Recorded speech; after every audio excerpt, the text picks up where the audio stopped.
Fatimata Agne, présidente de la Fondation Kebambey. Nous sommes aujourd'hui venus à l'école de Goudiri 1. Nous sommes venus aujourd'hui à l'école de Goudiri 1 afin de procéder à la cérémonie de lancement des kits scolaires que la Fondation Kebambey donne tous les ans à travers tout le Sénégal. Donc nous sommes venus aujourd'hui pour distribuer près de 300 kits scolaires à différentes écoles en présence de l'inspecteur d'académie, de monsieur le directeur et des autres directeurs des communes.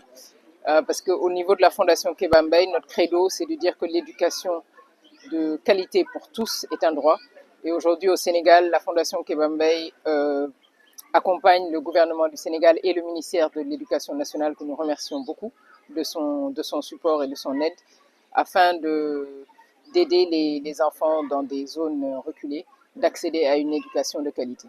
Alors, la Fondation Kebambey a été créée depuis plus de 13 ans et au bout de la deuxième année, nous avons commencé à distribuer quelques kits. Au début, nous étions juste sur Dakar, c'était une centaine de kits. Et les années allant, on a eu de plus en plus de demandes.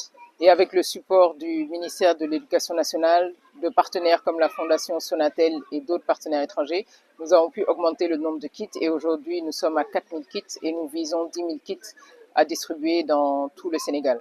Il est vrai qu'on peut penser que les kits scolaires, c'est quelque chose de simple, de banal, ou peut-être que ça n'a pas un si grand impact que ça, mais c'est tout à fait le contraire. Beaucoup des écoles où nous passons, les directeurs à chaque fois nous disent la même chose.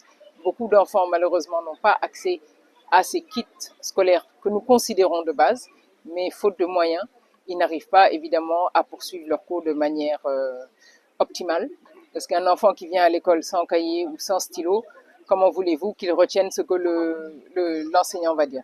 Donc c'est déjà une base que nous devons assurer et nous employons à soulager un peu aussi le ministère qui fait de son mieux, les IA, les IF, les directeurs, toute la communauté parentale et des enseignants donnent beaucoup, mais il faut que aussi tout le monde essaie d'aider et de supporter le combat. Alors, le choix de Goudiri est un choix qui a été décidé avec le ministère de l'Éducation nationale, parce que comme je vous l'ai dit, tous les ans, on fait un programme avec le ministère et c'est le ministère qui nous dit allez ici ou allez là-bas. Et donc, notre cérémonie de lancement, cette année, a été à Goudiri parce qu'ils ont estimé que c'était une zone qui était reculée. Moi-même, c'est la première fois que je viens à Tambacounda. Et aussi parce qu'ils avaient des besoins qu'ils avaient remontés au niveau du ministère. Donc l'idée aussi des kits, c'est pas juste de donner pour donner, c'est de donner vraiment à des enfants qui en ont besoin et qui sont soit dans des populations vulnérables, soit des enfants qui ont des capacités, qui travaillent bien, mais malheureusement, faute de moyens, peut-être ça peut les ralentir ou même les détourner, leur faire abandonner l'école. Et c'est ce que nous essayons de ne pas arriver à ce niveau-là. L'idée, c'est vraiment d'essayer de diminuer en globalité le taux d'abandon. Parce que malheureusement, c'est ce que je discutais avec l'IF. Il y a beaucoup d'abandon malheureusement dans les zones rurales, surtout après le primaire, au niveau des filles notamment. Et donc on essaie à travers ces kits-là aussi d'encourager les enfants, d'encourager les parents à continuer à envoyer les enfants à l'école et afin qu'ils puissent continuer jusqu'à l'université. Je disais ça à un des directeurs. Depuis le temps que la Fondation a commencé la distribution des kits scolaires, aujourd'hui nous avons des récipiendaires de kits qui viennent vers nous, qui sont aujourd'hui à l'université ou même qui travaillent. Certains sont avocats, certains sont d'autres fonctions très élitistes et ils nous remercient parce que grâce à ces kits-là, ils ont pu continuer leur éducation et leurs études. Et ça, c'est important pour nous. Alors, nous avons visité l'école avec le directeur ici présent.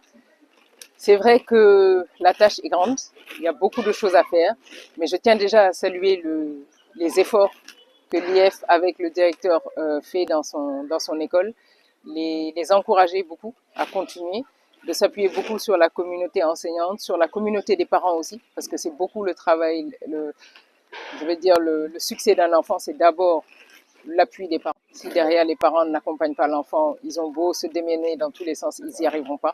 Et aujourd'hui, ce que nous avons constaté en visitant ces classes-là, c'est que l'école fait de son mieux. Le ministère, l'IF, les directeurs, ils essaient vraiment de mettre en place beaucoup de choses pour les enfants. Mais il faut que nous aussi, partenaires, nous aussi, nous essayons supporter le combat et de poursuivre le combat avec eux en donnant encore plus de choses au niveau des infrastructures, imprimantes par exemple, ou essayer de les aider au niveau de la case des tout-petits, etc. Donc nous allons poursuivre ce travail. Aujourd'hui, c'est une première ici à Goudiri et la Fondation va vraiment essayer de les aider, de les supporter encore au maximum afin que cette école continue à rayonner dans la région. Le message, c'est continuer à travailler comme ça, ne baissez pas les bras. Je sais que c'est dur, on va vous appuyer et Inch'Allah, vous serez les meilleurs de la région. Voilà. Merci.